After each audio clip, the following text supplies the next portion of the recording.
demand the best of their people, to demand great performance, to demand people do a great job. Not to just hope they will or want them to, but demand it of people in a passionate, caring, phenomenal way to build a great organisation. If you think about great leaders, they give people a direction and they inspire them and get them there, but they also push them. They also make sure they do more than they ever thought they could. That's what great leaders are all about. Yes, there's 1,000,001 different ways to be a great leader. There are hundreds of books on the subject.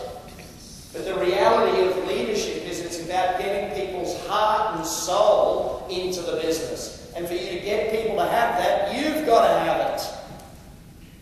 So you need to see your passion for what you do. If you're not passionate about your business, who will be? No one.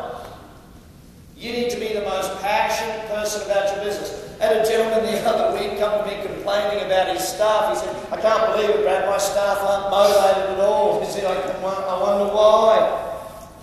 I said, "Have you looked in the mirror lately?" He said, "What do you mean?" I said, "Well, you've got no passion, no motivation, no drive for your business, and you wonder why your employees hate being there.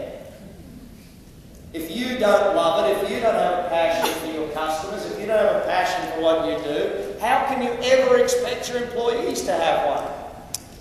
So that comes back to, why are you in business? Why?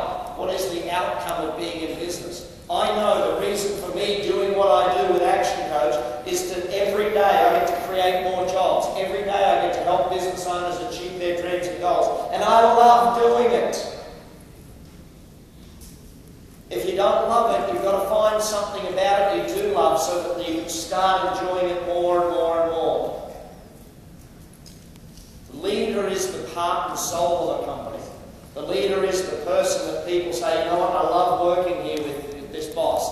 I really want to be there." I go back to many years ago. I was 21 years old, and I turned to my dad and I said, "You know what, Dad, I just can't get good people. I can't find any good employees."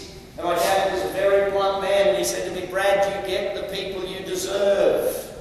You're an average manager running an average business doing average things. The highest caliber of employee you're going to get is average.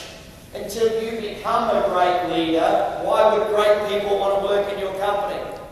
Until you become a great leader, your company won't do great things. Therefore, great people don't want to work there.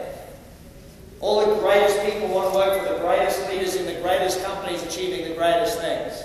So maybe, just maybe, you've got to go back and say, how am I going to develop myself as a leader? How am I going to work on my skills? Because people say leaders are born. Rubbish. Leaders are trained. You learn how to be a leader. Oh, maybe people learn it earlier than others, but it's definitely a skill we learn. So, what have you got to do in your company to get great leadership? Not good leadership, but great leadership right now. 2 or 3 things. Write them down.